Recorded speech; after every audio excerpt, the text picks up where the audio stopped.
ശരി, ഇന്ത്യ മുന്നണി യോഗത്തിന്റെ വിവരങ്ങൾ കൂടി പരിശോധിക്കേണ്ടതുണ്ട്. മുഹമ്മദ് നൌഫൽ ഡൽഹിയിൽ നിന്ന് വിവരങ്ങൾ നൽകാനായി ചേരുന്നുണ്ട്. നൌഫൽ, യോഗത്തിൽ ഈ 4-ാം തീയതിയിലെ വോട്ടെണ്ണൽ ദിനത്തിലെ കാര്യങ്ങൾ തന്നെയാണോ ചർച്ചയായത്?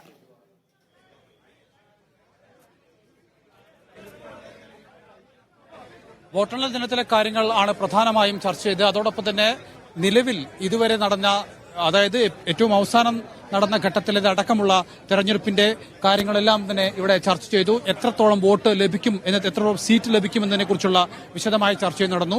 ഓരോ സംസ്ഥാനത്തിനും ലഭിച്ച ഇൻപുട്ട് അനുസരിച്ച് എത്ര സീറ്റ് ഇന്ത്യ മുന്നണിക്ക് ലഭിക്കും എന്നുള്ളതാണ് ആദ്യം കണക്ക് കൂട്ടിയത്. അങ്ങനെ 295 എന്ന് പറയുന്ന ആ ഒരു സംഖ്യയിലേക്കാണ് ഇന്ത്യ മുന്നണി ഒരു അവസാനവട്ട കൺക്ലൂഷനിലേക്ക് എത്തിയത്. അങ്ങനെ 295 സീറ്റ് നേടിക്കൊണ്ട് ഇന്ത്യ മുന്നണി അധികാരത്തിൽ വരുമെന്നുള്ള ആത്മവിശ്വാസമാണ് ഇവിടെ പ്രകടിപ്പിച്ചത്.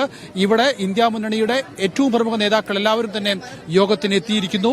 സ്റ്റാലിന് പകരം TR ബാലു വന്നിരിക്കുന്നു. അതോടൊപ്പം തന്നെ മറ്റ് പ്രമുഖ നേതാക്കൾ എല്ലാവരും തന്നെ യോഗത്തിൽ, ശരത് പവാർ അടക്കമുള്ള നേതാക്കൾ ഈ യോഗത്തിന് വന്നിരുന്നു.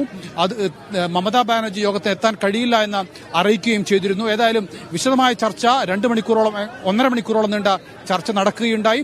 ഇന്ത്യ മുന്നണി അവരുടെ ആത്മവിശ്വാസം ഇപ്പോഴും തുടരുകയാണ്. അതോടൊപ്പം തന്നെ വോട്ടിംഗ് മെഷീനിൽ എന്തെങ്കിലും കൃത്രിമത്വം നടന്നോ അല്ലെങ്കിൽ കൌണ്ടിംഗിൽ എന്തെങ്കിലും കൃത്രിമത്വം നടക്കാനുള്ള സാധ്യതയുണ്ടോ എന്നുള്ള കാര്യങ്ങളെക്കുറിച്ചുള്ള അവസാന ജാഗ്രത കൂടി പുലർത്തണമെന്നുള്ള നിർദ്ദേശവും ഇവിടെ നിന്ന് പ്രത്യേകം നൽകിയിട്ടുണ്ട്.